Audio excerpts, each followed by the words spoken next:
Hello दोस्तों, नमस्कार। मैं हूं राज यादव और एक बार फिर से आपका बहुत बहुत स्वागत है smart CG update YouTube channel पर। दोस्तों, जैसे कि आप सबको पता है, 1 और 2 दिसंबर को विशेष सत्र बुलाया गया था विधानसभा का, छत्तीसगढ़ विधानसभा का। और यहाँ पर कल के डेट पर मैंने आप लोगों को शाम को अपडेट दिया था कि अनुपूरक बजट भी प्रस्तुत किया गया, जिसमें दोस्तों बहुत सारी नए नए जो है वैकेंसीज़ की भी बात की और भी बहुत सारे मुद्दों पर बहुत सारी जो है बजट से संबंधित महत्वपूर्ण घोषणाएं की गई हैं। जैसे कि डिस्ट्रिक्ट स्ट्राइक फोर्स में 3000 से ज़्यादा पदों की स्वीकृति यहाँ पर दी गई है। साथ ही ये कहा गया है कि प्रदेश में अब 15 नए कॉलेज खुलेंगे, जिसमें आर्ट्स, कॉमर्स और साइंस के कॉलेज शामिल होंगे। इसके अलावा 5000 से भी ज़्यादा नौकरियाँ और पद का सृजन करने की बात वहाँ पर की गई है, जिसका अपडेट मैं पहले ही आपको दे चुका हूँ। यहाँ पर आप देखेंगे कि ये जो कॉलेजेस हैं वो आदिवासी क्षेत्रों में खुलेंगे, ऐसा कहा गया है। और कहाँ कहाँ खुला गया है इसके बारे में भी ये बताया गया है। बजट में कुछ महत्वपूर्ण घोषणाएं जैसे कि जो राजनीति से संबंधित और भी जो अलग अलग तरह के वादे करते हैं, उन सभी वादों को यहाँ पर निभाते हुए बहुत सारी यहाँ पर घोषणाएं की गई हैं। जैसे कि बिजली बिल हाफ योजना, ठीक है। इसके अलावा और भी बहुत सारी योजनाओं का नाम यहाँ पर दिया गया है। यहाँ पर जो है मुख्यमंत्री भूपेश बघेल ने भी बहुत सारी जो बातें की है आरक्षण से संबंधित, और आरक्षण विधेयक भी जो है कल पारित हो गया और उसके बाद जो है राज्यपाल के पास उसको फाइनलाइज करने के लिए, राज्यपाल के पास हस्ताक्षर करने के लिए उसको भेजा गया है। दोस्तों, यहाँ पर आरक्षण विधेयक से संबंधित राज्यपाल से भी जो है काफ़ी सारी जो है बातें की गई और बहुत सारे उनसे सवाल पूछे गए और उन्होंने क्या क्या जवाब दिए यहाँ पर आप देख सकते हैं कि बहुत सारे सवाल उनसे किए गए कि जैसे कि संशोधित आरक्षण विधेयक पारित हो गया है, क्या आप इससे सहमत हैं, ये सवाल उनसे पूछा गया। तो उन्होंने ये कहा कि ये जो आरक्षण विधेयक के लिए जो विशेष सत्र बुलाया गया वो मेरी सहमति से ही जो है बुलाया गया था। मैंने ही सीएम को पत्र लिख करके विशेष सत्र बुलाने का आग्रह किया था और इसमें पूरी तरह से मेरी सहमति है, ये कहा है जो नया आरक्षण रोस्टर प्रस्तुत किया गया है। इसके अलावा वर्तमान आरक्षण की क्या व्यवस्था है, राज्य में क्या इसको लागू किया जा सकता है, ये सभी बहुत बड़े जो है सवाल हैं। ये उनसे पूछा गया कि चूँकि हाई कोर्ट ने 58% आरक्षण को जब खारिज कर दिया, ठीक है, तो ये जो 76% आरक्षण को कैसे लागू किया जा सकेगा। तो उन्होंने बताया कि इसके लिए प्रावधान तो है, ठीक है। अनुच्छेद 9 में यह प्रावधान है कि संसद में ऐसे प्रस्ताव को राज्य के परिप्रेक्ष्य में शामिल किया जा सकता है।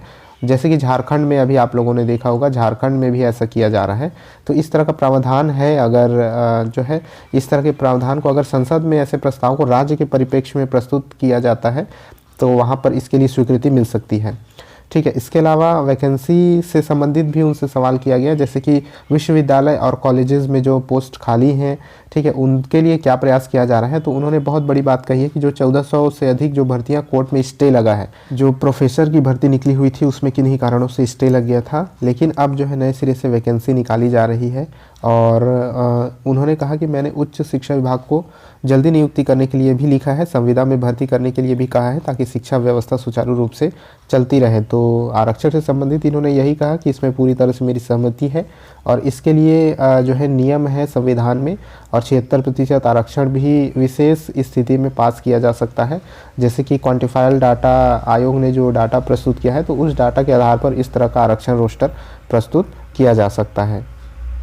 अब चलिए दोस्तों, रोज़गार की बात करते हैं। तो यहाँ पर देख सकते हैं कि वैकेंसी और रोज़गार से संबंधित एक बहुत बड़ी अपडेट है कि एक साथ 46,000 पदों पर होंगी भर्ती, ठीक है। तो इतनी बड़ी संख्या में पहली बार एक साथ भर्ती हो रही है, 46,000 पदों पर भर्ती होगी।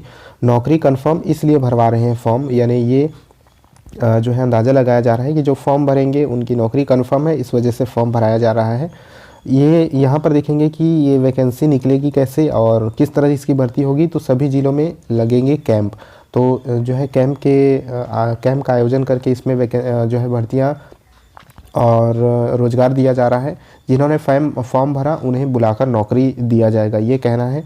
और यहाँ पर देख सकते हैं कि सहायक संचालक कौशल विकास ने क्या कहा हुआ है कि एक साथ बड़ी संख्या में युवाओं की भर्ती की जा रही है। हर ज़िले में कैंप लगाकर जो है कैंप लगाया जा रहा है ताकि युवाओं को अपने ज़िले से बाहर न जाना पड़े। ऑनलाइन आवेदन के बाद पहले से इस बात की जानकारी रहेगी कि किन युवाओं को जो है किस तरह के पदों में काम करने में दिलचस्पी है। तो फॉर्म में उनकी हर तरह की डिटेल्स लिए जाएंगे, उनके क्वालिफ़िकेशन से रिलेटेड। तो ये जो है रोज़गार मेला के तहत जो है इसमें रोज़गार दिया जा रहा है। और बहुत सारे कैंडिडेट जो है सवाल पूछते हैं, तो ये रेगुलर भर्ती नहीं है, बल्कि जो है एक संविदा तौर पर इसमें भर्ती दी जाती है और रोज़गार मेले के तहत इसमें भर्ती दी जाएगी। कैसे आप लोग आवेदन कर सकेंगे, सभी जिलों में आयोजित होने वाले रोजगार मेले में इच्छित युवा 6 दिसंबर तक गूगल लिंक के माध्यम से आवेदन कर पाएंगे। ठीक है, तो गूगल लिंक यहाँ पर दिया हुआ है, यहाँ पर आप गूगल लिंक को देख भी सकते हैं। तो इस लिंक पर जा कर के आप लोग आवेदन कर पाएंगे। इसके अलावा QR कोड से भी आवेदक शैक्षणिक एवं तकनीकी शिक्षा संबंधी डिटेल भेज सकते हैं। इस संबंध में किसी भी तरह की जानकारी के लिए इस नंबर पर या रोजगार कार्यालय में संपर्क किया जा सकता है। तो इस तरह से कहाँ कहाँ नौकरी मिलेगी ये भी आप देख लीजिए। नामी कंपनियों में मिलेगी नौकरी, जैसे कि इसमें बैंकिंग एवं finance, RT health, tourism, logical, manufacturing, apparel, retail एवं सिक्योरिटी आदि सेक्टर जो है शामिल है। इन सेक्टरों में पदों में 10वीं 12वीं, स्नातक, स्नातकोत्तर, GA, hotel management, ITI, polytechnic, कहने का मतलब जो भी डिग्री डिप्लोमा आपके पास है, जिस भी कौशल में आप उत्तीर्ण हैं और जो भी कौशल आपके पास है वो आपके हिसाब से इसमें नौकरियां जो है आपको दी जाएंगी। यहाँ पर देख सकते हैं कि लंबे समय के बाद ऐसा हो रहा है कि जब एक साथ 46,616 पदों पर भर्ती की जा रही है। पदों की संख्या ज़्यादा होने की वजह से अफसरों ने कोशिश की है कि जो भी युवा आवेदन कर रहे हैं उन्हें कंफर्म नौकरी मिले। इसलिए युवाओं की सुविधा के लिए पहले ऑनलाइन आवेदन लिए जा रहे हैं। राज्य के सभी जिलों में जो है कंपनियों के अधिकारी मौके पर पहुंचकर युवाओं के इंटरव्यू लेंगे। यानी एक बार आवेदन करने के बाद युवाओं को किसी और ज़िले में जाने की ज़रूरत नहीं है। नौकरी देने के लिए कैंप संबंधित ज़िलों में ही लगेंगी। ठीक है, तो ये नौकरी देने के लिए जो कैंप है वो आपके खुद के ज़िले में लगेगी, जिस भी ज़िले के आप निवासी हैं वहाँ पर। और एक बार आप फॉर्म भर देंगे, आपको दोबारा कुछ करने की ज़रूरत नहीं पड़ेगी। आपको सिर्फ सूचना होते ही वहाँ पर उपस्थित हो जाना है और काउंसलिंग करके आपको जो है रोजगार प्रदान कर दिया जाएगा। प्रशिक्षित युवाओं को नौकरी देने के लिए कौशल विकास प्राधिकरण के तहत यह रोजगार मेला का आयोजन किया जा रहा है। तो आप लोगों को करना सिर्फ इतना है, यहाँ पर देख सकते हैं हर ज़िले में इस तरह का जो है ज़िले में करेंगे कैंप, तो हर ज़िले में कैंप लगेगी। आपको सिर्फ इस ऑनलाइन माध्यम से गूगल फॉर्म भर देना है, अपने क्वालिफिकेशन वगैरह जो भी डिटेल वहाँ मांगी जाती है आप लोगों को दे देना है। ठीक है, तो यहाँ पर देख सकते हैं पहली बार जो है एक साथ 46,000 पदों पर भर्ती होगी, बहुत बड़ी संख्या में। और यहाँ पर जिन्होंने भी जो भी फॉर्म भरेंगे उनकी नौकरी एक तरह से कंफर्म मानी जा रही है। तो अगर आप लोगों को रोज़गार की ज़रूरत है तो इसमें फॉर्म आप लोग ज़रूर अप्लाई कीजिएगा। तो आई होप आज का ये अपडेट आपको पसंद आया होगा। अगर पसंद आया होगा तो लाइक और शेयर अपने सभी दोस्तों तक ज़रूर कर दीजिएगा। मिलते हैं नेक्स्ट वीडियो में, तब तक के लिए जय हिंद।